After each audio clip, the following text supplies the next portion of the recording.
Good afternoon. Thank you for letting me observe your math lesson on the volume, finding the volume of a cone. A couple of things I'd like to ask first is, how do you think the lesson went overall? What do you think went really well? Where do you think your biggest challenges were?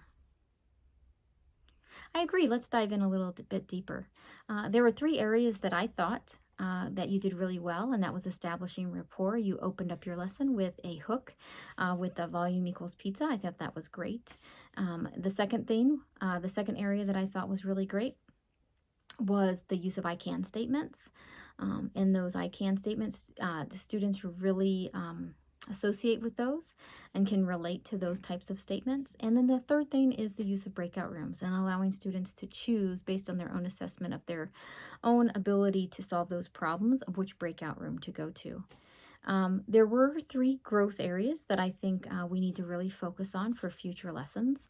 The first one is making sure that the students understand what the I can statements are and the objectives. I would have the students write down those I can statements in their math notebook because they need to have paper and pencil when they're working on math problems, and I would have them write down those I can statements so that they can refer back to them. You can also additionally make sure those I can statements or objectives are on every slide.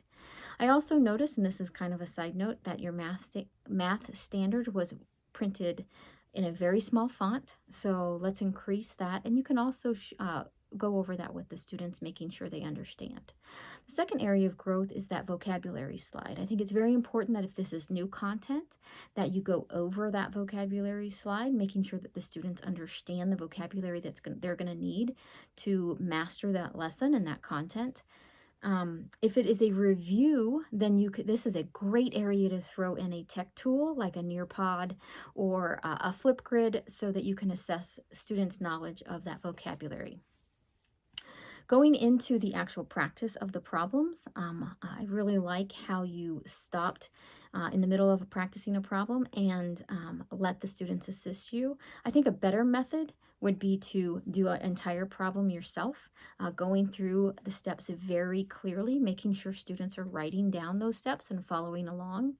And then throw 2 or 3 problems at the students and have them assist you in going through the various steps leading to the answer of those problems, and then give them a couple problems to work on their own. And then you can even, as they're working on them in their math notebook, you can ask to see their work, and they can show it to you on the screen. And you can really hone in on the individual steps. And then you can assess that whole time the mastery of the concept, and then send them to the breakout rooms and have them assess their own ability to complete those problems. The third area that I think is a grow area is trying to get all students engaged. There were 2 students, participants 7 and 12, that continually went back and forth with you. They were in the chat room. And you were speaking to them, and it was a very playful banter, and that's great, establishing rapport.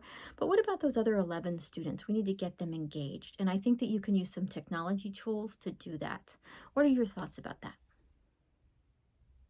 Great. One of the other things that you can do is you can observe one of your colleagues, somebody that I would suggest is Mr. Math. He has a great way of using various tech tools to really engage his students in different areas. And I think that that's very important to keep them engaged, especially in math, while you're assessing their knowledge of the concept and their ability to complete those problems successfully.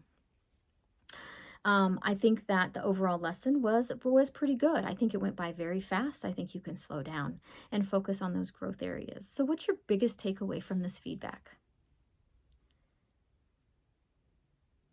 What do you think you're going to use for your next lesson?